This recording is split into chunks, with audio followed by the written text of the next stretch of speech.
अजमेर शरीफ दरगाह पर अमिताभ बच्चन का करिश्मा। अजमेर शरीफ की दरगाह हजरत ख्वाजा मोइनुद्दीन चिश्ती की पवित्र मकबरा हमेशा अपनी करामतों और रहमत से लोगों को अपनी ओर खींचती रही है। एक बार अमिताभ बच्चन भी दरगाह की हाजिरी देने पहुंचे। कहा जाता है कि वह हाथी पर सवार होकर दरगाह पहुंचे, लेकिन जैसे ही वह दरगाह के करीब पहुंचे, हाथी अचानक रुक गया और शांत हो गया। इसी तरह की इस्लामिक घटनाओं और वाक्य से रूबरू होते रहने के लिए आज ही सब्सक्राइब करें हमारे चैनल इस्लाम हिस्ट्री को और साथ ही बेल आइकॉन को प्रेस करें। यह एक करामत थी जो ख्वाजा साहब की बारगाह की रहमत को साबित करती है। इस्लाम में यह विश्वास है कि अल्लाह के सच्चे बंदों की दरगाह में हर मखलूक पर उसकी रहमत होती है।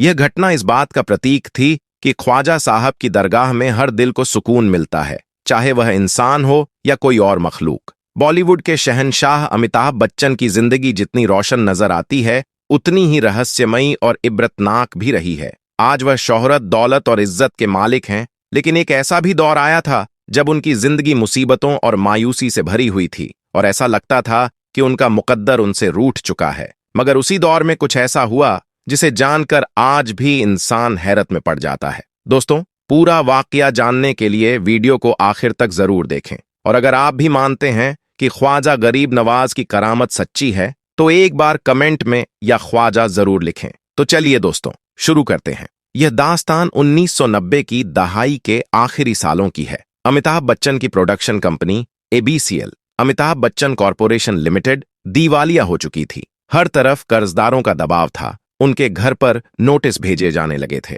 यहां तक कि उनका मशहूर बंगला प्रतीक्षा भी गिरवी रखना पड़ा। फिल्मों के ऑफर बंद हो गए थे और वह न सिर्फ माली तौर पर बल्कि जिस्मानी और रूहानी तौर पर भी टूट चुके थे। उन्हें ऐसा लगने लगा था कि शायद उनकी शोहरत और कामयाबी का सफर यहीं खत्म हो गया है। वह कहते हैं, उस वक्त मुझे ऐसा महसूस होता था कि मैं अपनी ही छाया बनकर रह गया हूं। हर तरफ रास्ते बंद हो गए थे, कोई साथ देने वाला नहीं था। हर तरफ अंधेरा ही अंधेरा नजर आने लगा। ऐसे मुश्किल वक्त में एक दिन उनके पास एक अजनबी शख्स आया। उसने कहा, आपका वक्त बदल सकता है, लेकिन इसके लिए आपको अजमेर शरीफ जाना होगा। ख्वाजा गरीब नवाज के दरबार में हाजिरी दें। वह फकीरों को बादशाह बना सकते हैं, वह अंधेरे को उजाले में बदल सकते हैं। वहां धर्म, जात पात का कोई बंधन नहीं है और तो वहां से कोई भी खाली हाथ नहीं लौटता है। अगर आप मेरी बात माने तो एक बार आप उस दरगाह पर जरूर जाएं। मैंने उस दरगाह के बारे में बहुत कुछ सुना है। पहले तो अमिताभ बच्चन ने इस बात को ख्याल से झटक दिया, मगर जब हालात और बिगड़ने लगे तो उनके दिल में यह बात घर कर गई। उन्होंने सोचा, जब हर रास्ता बंद है तो एक बार वहां भी जाने में क्या हर्ज है। चलो, एक बार वहां भी जाता हूं। आखिर वह शख्स इतना यकीन दिला रहा है। फिर अमिताभ बच्चन ख्वाजा गरीब नवाज रहमतुल्लाह अलैहि के दरबार अजमेर शरीफ जाने का मन बना लेते हैं। एक दिन रात के सन्नाटे में बगैर किसी को बताए अमिताभ बच्चन अजमेर शरीफ के लिए रवाना हो गए। वह नहीं चाहते थे कि कोई उन्हें पहचान ले। सफर के दौरान उनके दिल में एक अजीब सी बेचैनी थी। जब वह दरगाह पहुंचे तो वहां का मंजर उनकी उम्मीद से कहीं जुदा था। हजारों लोग अपनी मुरादें लेकर वहां आए हुए थे। हर किसी की आंखों में उम्मीद और दिल में यकीन था। हर कोई यही कह रहा था कि इस दरबार से कोई खाली हाथ नहीं गया। इसके बाद अमिताभ बच्चन दरगाह के अंदर दाखिल होते हैं। अंदर जाते ही अमिताभ बच्चन ने एक अनोखा सुकून महसूस किया। उन्होंने ख्वाजा गरीब नवाज की मजार पर चादर चढ़ाई और रो रो कर दुआ की। उनकी आंखों से आंसू बह रहे थे। उन्होंने अपने गम और अपने अरमान वहां बयान कर दिए, जो उनके सिवा दूसरा नहीं जानता था। जब वह दरगाह के अंदर बैठे हुए थे तो अचानक उनकी नजर एक कोने पर पड़ी। वहां एक बूढ़ा फकीर बैठा हुआ था। उसकी आंखों में अजीब सी गहराई और चेहरे पर रूहानी तेज था। मानो ऐसा लग रहा था जैसे वह उनसे कुछ कहना चाहता हो। दरगाह पर हाजिरी और दुआ के बाद जब अमिताभ बच्चन दरगाह से बाहर आ रहे थे तो वहीं फकीर बाबा उनकी तरफ इशारा करते हुए बोले, ओ शहंशाह, जरा ठहर। ये सुनकर अमिताभ चौंक गए। उन्हें समझ नहीं आया कि यह बूढ़ा शख्स उन्हें कैसे पहचानता है। वह धीरे धीरे उसकी तरफ बढ़े। फकीर बाबा ने कहा, तू क्यों इतना परेशान है? ख्वाजा गरीब नवाज की नजरें कर्म तुझ पर है। आज तेरा हाल बदतर है, मगर आने वाले दिनों में तेरा नाम आसमान पर होगा। याद रखना, तुझे सिर्फ 500 करोड़ नहीं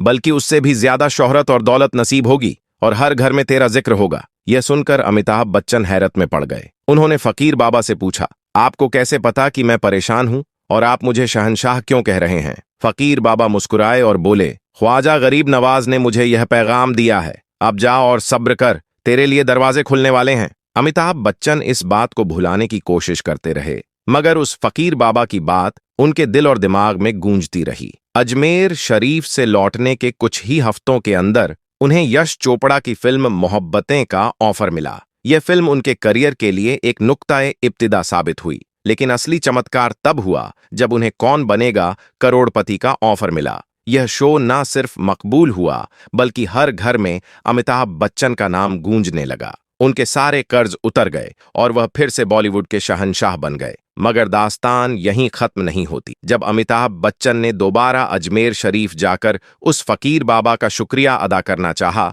तो उन्हें मालूम हुआ कि वहां ऐसा कोई फकीर बाबा नहीं है। दरगाह के लोग कहते हैं कि वह फकीर बाबा अक्सर ख्वाजा गरीब नवाज की करामात के तौर पर वहां नजर आते हैं, मगर वह किसी को हमेशा के लिए नहीं मिलते। अमिताभ बच्चन आज भी यकीन रखते हैं कि अगर वह उस दिन अजमेर शरीफ ना जाते तो शायद उनकी जिंदगी आज वैसी नहीं होती जैसी अब है। वह जब भी मौका मिलता है दरगाह पर हाजिरी देने जरूर जाते हैं। ये दास्तान सिर्फ एक करामात नहीं, बल्कि इस बात का सबूत है कि जब हर दरवाजा बंद हो जाता है तो किसी अल्लाह के वली का सहारा आपको राह दिखा सकता है। ख्वाजा गरीब नवाज की यह करामात हमें सिखाती है कि सच्चे दिल से मांगी गई दुआ कभी ना मंजूर नहीं होती। लेकिन दोस्तों, आज कुछ लोग ऐसे हैं जो ख्वाजा गरीब नवाज रहमतुल्लाह अलैह की दरगाह के नीचे अपनी आस्था ढूंढते हैं, लेकिन उन्हें यह नहीं पता कि ख्वाजा गरीब नवाज धर्म और जात पात के लिए नहीं आए, बल्कि वह दुनिया वालों को अच्छाई का पैगाम देने आए थे।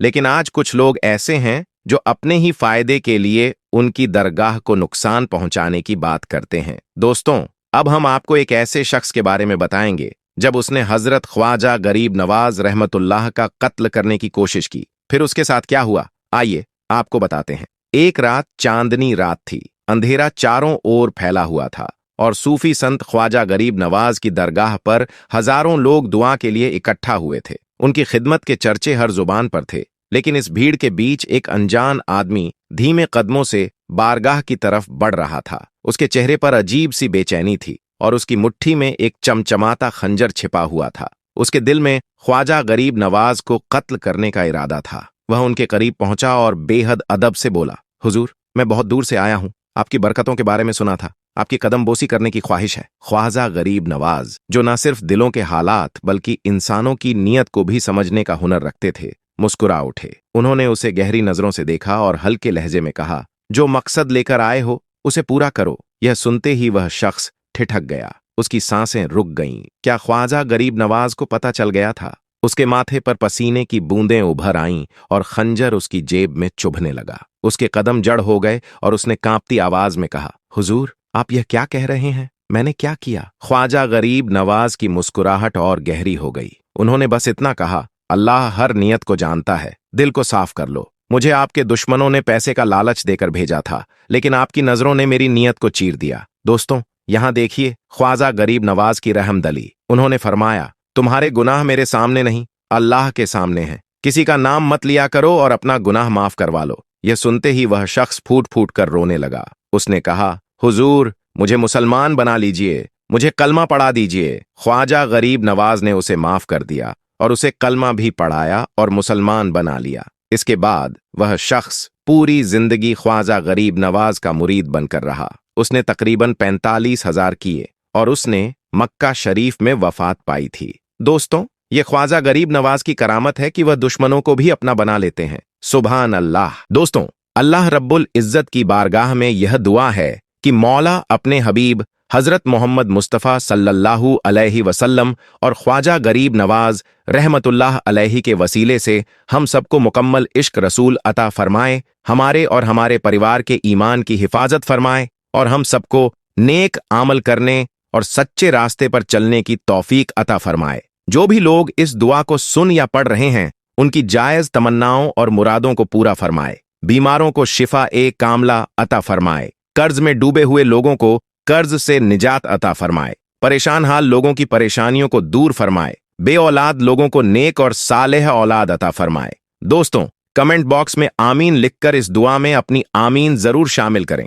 कौन जानता है कि आपकी आमीन अल्लाह की बारगाह में कबूल हो जाए। दोस्तों, अब हम आपको ख्वाजा गरीब नवाज और एक पागल हाथी का वाकया बताते हैं। जब एक हाथी मजार को नुकसान पहुंचाने चला था तो आप रहमतुल्लाह अलैहि ने एक पागल हाथी को अपनी करामत से पत्थर बना दिया था। जी हां दोस्तों, आज की इस वीडियो में ख्वाजा गरीब नवाज की उस करामात का वाकया का जिक्र करेंगे और उस हाथी को आपने किस वजह से पत्थर बनाया था उसके पीछे का वाकया भी बताएंगे। दोस्तों, पृथ्वीराज चौहान और हजरत ख्वाजा गरीब नवाज रहमतुल्लाह अलैहि का वाकया हर खास और आम को मालूम है। पृथ्वीराज चौहान ने हर कोशिश की कि वह किसी न किसी तरह से गरीब नवाज रहमतुल्लाह अलैहि को शिकस्त दे दे, लेकिन जब पृथ्वीराज चौहान हर मुमकिन तदबीर इस्तेमाल करके आजिज हो गया और थक चुका तो हजरत अब्दुल्लाह बयाबानी रहमतुल्लाह अलैहि ने ख्वाजा गरीब नवाज रहमतुल्लाह अलैहि से दरख्वास्त की और कहने लगे कि हुजूर, अब आपको शहर में क़याम करना चाहिए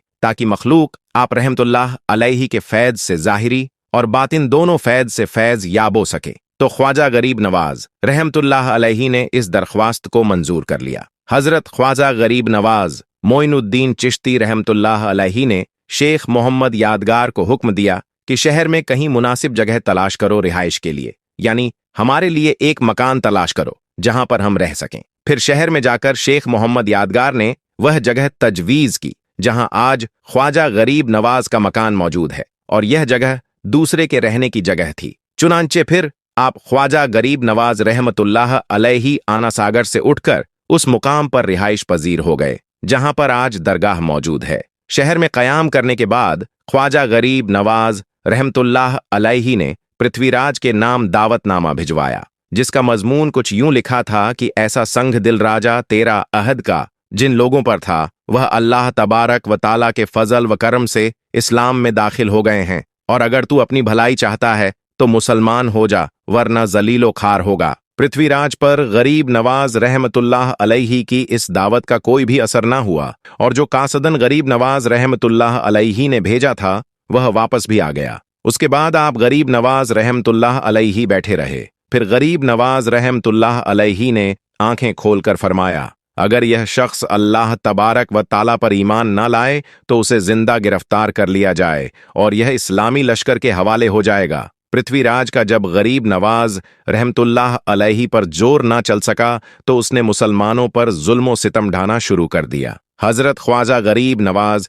रहमतुल्लाह अलैहि का मुकाबला पृथ्वीराज ने शेर व शायरी से किया और उसे शिकस्त हुई। उसने अपने चेलों को भी आप रहमतुल्लाह अलैहि के पास भेजा, लेकिन उसके बाद भी उसे शिकस्त हुई। फिर अपनी फौज को गरीब नवाज रहमतुल्लाह अलैहि के मुकाबले भेजा, लेकिन फिर भी पृथ्वीराज को ही शिकस्त हुई। अब उसके समझ में यह नहीं आ रहा था कि गरीब नवाज रहमतुल्लाह अलैहि का मुकाबला करें तो कैसे करें। आखिरकार दरबार के एक दरबारी ने पृथ्वीराज चौहान को एक मशवरा दिया, और वह मशवरा यह था कि जहां गरीब नवाज रहमतुल्लाह अलैहि रहते हैं वह जगह खुले आसमान के नीचे मौजूद है, और वहां इर्द गिर्द कुछ खास जगहों के अलावा ना कोई रिहाइश है और ना कोई दुकान है। क्यों ना ऐसा किया जाए कि पागल हाथी को कीलों वाली सुलह से जद्दो खवाब किया जाए, यानी उसे तकलीफ दी जाए। उसके बाद उसको गरीब नवाज रहमतुल्लाह अलैहि की तरफ मोड़ दिया जाए ताकि वह बदमस्त हाथी सीधा ख्वाजा गरीब नवाज रहमतुल्लाह अलैहि के हल्के के जानिब भागने लगे, और क्योंकि वह तो इबादत में मसरूफ ही होंगे, न भाग सकेंगे। पृथ्वीराज को यह मशवरा बड़ा ही अच्छा लगा, और इस तरह गरीब नवाज रहमतुल्लाह अलैहि के चाहने वालों में से कोई बगावत ना कर पाएगा और यह हाथी का मामला एक हादसा सा मालूम होगा। चुनांचे फिर एक बहुत बदमस्त हाथी को पकड़कर जंगल से लाया जाता है, जो बिल्कुल पागल था, और कीलों वाली सुलह के साथ उस हाथी को चोटें दी जाती हैं, और इस तरह उसे गरीब नवाज रहमतुल्लाह अलैहि के हल्के की जानिब दौड़ाने का पूरा इंतजाम कर दिया गया। सबसे बड़ा खौफनाक और मानो वजनी हाथी यानी भारी हाथी गुस्से से भरा हुआ ख्वाजा गरीब नवाज रहमतुल्लाह अलैहि के हल्के की तरफ दौड़ने लग जाता है, और उस हाथी के दौड़ने से जमीन भी थरथरा रही थी और गर्द उड़ रही थी। वहां मौजूद इर्द गिर्द के लोग उस हाथी को दौड़ते हुए देख रहे थे तो वह लोग दांतों तले उंगलियां दबाने लगे और यह भयानक मंजर देख रहे थे कि तमाम मसाइल ख्वाजा गरीब नवाज रहमतुल्लाह अलैहि हाथी के पांव तले कुचले जाएंगे। मसाहबीन ने जब एक पागल हाथी को अपनी तरफ अंधाधुंध आता हुआ देखा तो एक बार उन पर भी लर्ज तारी हो गई, मगर क्योंकि ख्वाजा गरीब नवाज रहमतुल्लाह अलैहि इबादत में मसरूफ थे, इसलिए वह भी अपनी जगह पर बैठे ही रहे। ख्वाजा गरीब नवाज रहमतुल्लाह अलैहि ने जब यह देखा तो आप रहमतुल्लाह अलैहि ने जमीन से एक चुटकी मिट्टी उठाई और हाथी की तरफ उस मिट्टी को फेंक कर फूंक मार दी। आप रहमतुल्लाह अलैहि का यह अमल करना था कि हाथी उसी वक्त वहीं पर रुक गया और अचानक से वह पत्थर का बन गया। अल्लाहू अकबर। कुछ लम्हे पहले वह लोग जो हाथी से डर रहे थे, वही लोग अल्लाहू अकबर की सदाएं लगाने लग गए और ख्वाजा गरीब नवाज के पास आ गए और आप रहमतुल्लाह अलैहि के हाथ पर बैत करके मुसलमान बन गए। सुभान अल्लाह। तो दोस्तों, यह थी ख्वाजा गरीब नवाज की जिंदा करामत, जिसे आपने इस वीडियो में समाअत फरमाया। जब भी आप रहमतुल्लाह अलैहि ने अपनी करामत का जुहूर फरमाया तो वह सिर्फ इसलिए जाहिर किया ताकि लोग आपकी करामत को देखकर राह हक इख्तियार कर लें और ईमान कबूल कर लें। सुभान अल्लाह। दोस्तों, आखिर हिंदुस्तान में गरीब नवाज ने इस्लाम कैसे फैलाया? आइए आपको एक वीडियो दिखाते हैं और इस वीडियो में सरकार गरीब नवाज रहमतुल्लाह अलैहि की एक छोटी सी करामत का जिक्र किया गया है। जब एक पत्थर की मूर्ति सरकार गरीब नवाज रहमतुल्लाह अलैहि के कहने पर दूध पीती है तो उस वक्त में कितने लोग कलमा पढ़कर मुसलमान बन जाते हैं, इस वीडियो में आपको आगे दिखाएंगे। दोस्तों, जैसा कि आपको मालूम है कि सरकार गरीब नवाज की दरगाह को लेकर हिंदुस्तान में एक बहुत बड़ा बवाल खड़ा हो चुका है और दरगाह को लेकर यह दावा भी किया जा चुका है कि इसके नीचे हमारा शिव मंदिर मौजूद है। अचानक लोगों को दरगाहों और मस्जिदों के नीचे से अपने मंदिर नजर आने लगे हैं। आइए अब आपको वह वीडियो दिखाते हैं। दोस्तों, ऐसा कहा जाता है कि अजमेर में एक हिंदू पंडित था जो बहुत सख्त था। वह हर दिन दूध लेकर अपने बुतों के पास जाता था और सारा दूध बड़े बुत के कदमों में चढ़ावे के तौर पर डाल दिया करता था। एक दिन उसकी बेटी ने पूछा, बाबा जान, आप हर रोज दूध लेकर कहाँ जाते हैं? पंडित ने जवाब दिया, बेटी, मैं दूध अपने खुदा के चरणों में चढ़ाने के लिए ले जाता हूँ। बेटी ने पूछा, बाबा, क्या देवता सच में दूध पीते हैं? पंडित ने कहा, नहीं बेटी, वह दूध नहीं पीते, मैं बस उनके चरणों में चढ़ाकर आ जाता हूँ। बेटी ने कहा, बाबा, अगर वह दूध पीते ही नहीं तो आप हर रोज वहां दूध लेकर क्यों जाते हो? पंडित ने जवाब दिया, बेटी, ऐसी बेमतलब की बातें नहीं करते, बस इतना जान ले कि देवता दूध नहीं पीते। इस पर लड़की ने कहा, बाबा, कल मैं खुद दूध लेकर जाऊंगी और अपने खुदा को पिलाकर ही लौटूंगी। पंडित ने समझाया, बेटी, ऐसी बातें मत किया करो। लेकिन जब लड़की बार बार जिद करने लगी तो पंडित ने कहा, ठीक है, जैसा तुम्हें सही लगे, पर ध्यान रखना, मंदिर में जब कोई ना हो तभी जाना। अगले दिन लड़की दूध का प्याला लेकर मंदिर गई। वहां मंदिर के सबसे बड़े बुत के सामने खड़ी होकर कहने लगी, अगर तू ही मेरा खुदा है तो ये दूध पी ले। लेकिन बुत तो पत्थर का था, वह कैसे हिलता या कुछ करता। लड़की गुस्से में बोली, अगर तू ही मेरा खुदा है और मेरी बात सुन सकता है तो यह दूध का प्याला पकड़ और इसे अभी पी। वह बार बार यही कहती रही। आखिरकार गुस्से में आकर उसने बुत के चरणों में अपना सिर मार मार कर जख्मी कर लिया। लड़की अपनी जिद पर अड़ी रही और कहती रही, अगर तू मेरा खुदा है तो दूध पिएगा, जब तक तू दूध नहीं पिएगा मैं घर वापस नहीं जाऊंगी। अगर तू नहीं पिएगा तो मैं यहीं अपनी जान दे दूंगी। बेचारी लड़की को यह भी नहीं पता था कि बुत कभी हिलते डुलते नहीं हैं। वह रोती और चिल्लाती हुई बस यही कहती रही। लड़की की किस्मत अच्छी थी कि उसी वक्त हजरत मोइनुद्दीन चिश्ती रहमतुल्लाह अलैहि उस गली से गुजरे। उन्होंने देखा कि मंदिर का दरवाजा खुला है और एक लड़की बुत के सामने दूध का प्याला लिए खड़ी है। उसके सिर से खून भी बह रहा था। हजरत ख्वाजा मोइनुद्दीन चिश्ती रहमतुल्लाह अलैहि मंदिर में अंदर घुस गए और रोती हुई लड़की से पूछा, बेटी, क्या तुम्हें कोई परेशानी है? तुम्हारे सिर से खून बहुत बह रहा है। लड़की ने हजरत ख्वाजा गरीब नवाज रहमतुल्लाह अलैहि की तरफ देखा और कहा, बाबा, आपको मुझसे क्या लेना देना है? यह मेरा और मेरे खुदा का मामला है। हजरत मोइनुद्दीन चिश्ती रहमतुल्लाह अलैहि ने फिर लड़की से पूछा, बेटी, बताओ तो सही, क्या बात है? तुम क्यों रो रही हो? लड़की ने कहा, बाबा जी, मैं अपने खुदा से कह रही हूं कि दूध पी लो, ताकि मैं घर जाकर सबको यह बता सकूं कि हमारा खुदा सुनता भी है, खाता भी है और पीता भी है। हजरत मोइनुद्दीन चिश्ती रहमतुल्लाह अलैहि ने उसे समझाया, बेटी, बुत कभी भी हरकत नहीं किया करते, वह कुछ नहीं कर सकते, तुम यह जिद क्यों कर रही हो? लड़की ने जवाब दिया, बाबा, मैंने अपने खुदा को दूध पिलाकर ही आज जाना है। अगर इसने दूध नहीं पिया तो मैं अपनी जान दे दूंगी। हजरत ख्वाजा गरीब नवाज रहमतुल्लाह अलैहि ने लड़की के इस जुनून को देखा तो वह बुत के पास गए। उन्होंने बुत का कान पकड़ा और खींचते हुए कहा, तू दूध क्यों नहीं पीता है? इस बच्ची को इतना क्यों रुला रहा है? देखता नहीं, इस लड़की के सिर से खून भी निकल रहा है। जैसे ही हजरत ख्वाजा गरीब नवाज रहमतुल्लाह अलैही ने हाथ लगाया, बुत में हरकत हो गई। बुत ने दूध का प्याला पकड़ लिया और दूध पीने लग गया। जब बुत ने सारा दूध पी लिया तो लड़की बहुत खुश हुई और उसने कहा, मेरी कसम तो पूरी हो गई है, अब मैं अपने घर जा सकती हूँ। लड़की जब अपने गांव पहुंची तो उसकी हालत देखकर गांव वाले बहुत हैरान रह गए। उसके सिर और कपड़ों पर खून भी लगा हुआ था। लोगों ने पंडित से कहा, तेरी बेटी ने तेरी इज्जत मिट्टी में मिला दी है, ऐसा लगता है कि इसके साथ कोई गलत काम हुआ है। गांव वाले लड़की के पास आकर पूछने लगे, तुम्हारे साथ क्या गलत हुआ? किसने तुम्हारी ऐसी हालत की है? लड़की मुस्कुराई और बोली, मेरे साथ कुछ भी गलत नहीं हुआ, मेरी इज्जत पर किसी ने हाथ नहीं डाला, मैं तो अपने खुदा को आज दूध पिलाकर आ रही हूँ। गांव वालों ने कहा, पंडित की बेटी पागल हो चुकी है, यह अजीब अजीब बातें कर रही है। लड़की ने जवाब दिया, अगर आपको मेरी बात पर यकीन नहीं है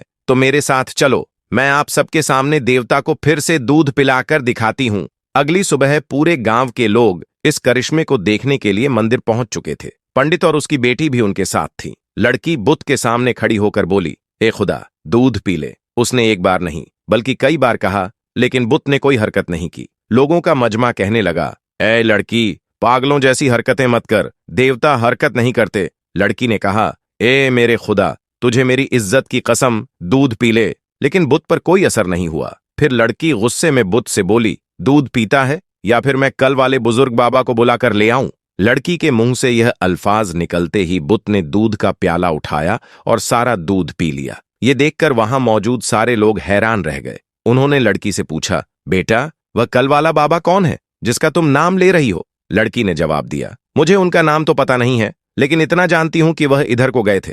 इसके बाद पूरे गांव के लोग हजरत ख्वाजा मोइनुद्दीन चिश्ती रहमतुल्लाह अलैही की तलाश में निकल पड़े। एक दरख्त के नीचे हजरत ख्वाजा मोइनुद्दीन चिश्ती रहमतुल्लाह अलैही को इबादत में मशगूल देखकर वह लड़की कहती है, यही है वह कल वाले बाबा जी जिनके नाम पर बुत ने सारा दूध पी लिया है। सब लोग रहमतुल्लाह अलैही के कदमों में गिर जाते हैं और कहने लगते हैं, बाबा जी, वह कौन सा जादू आपके पास है जिसके जरिए पत्थर भी दूध पीने लगते हैं? हजरत ख्वाजा मोइनुद्दीन चिश्ती रहमतुल्लाह अलैही ने फरमाया, वह कोई जादू वादू नहीं है जिसके जरिए बुत ने दूध पी लिया, वह तो सब मेरे रब का फजल है। लोग कहते हैं, बाबा जी, आपका रब कौन है? आप रहमतुल्लाह अलैही जवाब देते हैं, मेरा रब और सबको जिंदगी और मौत अता करने वाला है, जिसकी मर्जी के बगैर पत्ता भी हिल नहीं सकता। वही जमीन और आसमान का मालिक है, वही रिजक अता करने वाला है। सब लोग हजरत मोइनुद्दीन चिश्ती रहमतुल्लाह अलैही से बड़े अदब के साथ पूछने लगते हैं, आप कौन हैं और आपका मजहब क्या है? आप रहमतुल्लाह अलैही ने जवाब दिया, मेरा मजहब इस्लाम है, मेरे नाना का नाम हजरत मोहम्मद मुस्तफ़ा सल्लल्लाहु ताला अलैहि वसल्लम है। आप हमारे बुत को दूध पिलाने आए हैं या हमें रसूल अल्लाह के उम्मती बनाने के लिए आए हैं? जैसे ही यह शब्द उस शख्स के मुंह से निकले, पूरे गांव में एक नूर की रोशनी फैल गई। हजरत ख्वाजा मोइनुद्दीन चिश्ती रहमतुल्लाह अलैह की मौजूदगी से गांव में एक नई बहार आ गई। आपकी सुधारक नजर से जो लोग शिर्क और बुत परस्ती में डूबे हुए थे, वे अब सच्चाई और हिदायत के रास्ते पर चलने के लिए तैयार हो गए। उन्होंने अल्लाह के हुक्म से ईमान लाया और दिल की गहराई से कलिमा पढ़ा, इस्लाम कबूल किया और हजरत रसूलुल्लाह की उम्मत का हिस्सा बन गए। यह पल एक बड़ी नेमत था जब पूरे गांव ने इस्लाम के असली पैगाम को समझा और अल्लाह की राह पर चलने का इरादा किया। रहमतुल्लाह अलैह ने कभी किसी पर जबरदस्ती नहीं की, बल्कि अपनी रहमत, इलाही तवज्जो और तासीर से लोगों के दिलों में अल्लाह और रसूल अल्लाह की मोहब्बत और इश्क भर दिया। यह सब अल्लाह की बेहिसाब रहमतों का नतीजा था कि वे लोग जिनके दिलों में गफलत और शिर्क का अंधेरा था, आज सच्चाई के रास्ते पर गामजन हो गए। हजरत ख्वाजा मोइनुद्दीन चिश्ती रहमतुल्लाह अलैह की सच्चाई और ईमान के कारण इन लोगों ने यह समझा कि असल रब वही है जो हर चीज का मालिक है और रसूल अल्लाह का रास्ता ही हक और सच्चाई का रास्ता है। सुभान अल्लाह। यह वाकया इस बात का इशारा है कि अल्लाह की रहमत और हजरत ख्वाजा मोइनुद्दीन चिश्ती रहमतुल्लाह अलैह की तवज्जो से हर दिल को हिदायत का रास्ता मिल सकता है। यही इस्लाम की ताकत है कि वह हर दिल को अल्लाह की तौहीद और रसूल अल्लाह के रास्ते की तरफ रहनुमाई फराहम करता है। दोस्तों, अगर आपको यह वीडियो पसंद आई है तो इस वीडियो को लाइक करें और अपने दोस्तों में ज्यादा से ज्यादा शेयर करें ताकि इस्लाम का सच्चा संदेश और अल्लाह की राह पर चलने का हौसला अधिक से अधिक लोगों तक पहुंचे। जितने लोग इस वीडियो को देखेंगे उनका ईमान बढ़ेगा और उन्हें इस्लामिक शिक्षा और हक का सही रास्ता मिलेगा। हमारा उद्देश्य यही है कि हर एक मुसलमान और गैर मुसलमान तक इस्लाम की सच्चाई पहुंचे और वह अपने जीवन में अल्लाह की रजा और रसूल के आदेशों का पालन करें। अल्लाह हमें सही रास्ते पर चलने की तौफीक दे और हम सबको दुनिया और आखिरत में सफलता दे। आमीन। तो दोस्तों, इस वीडियो को सब्सक्राइब करें और हमेशा इस्लामिक शिक्षा के लिए हमारे चैनल के साथ जुड़े रहें।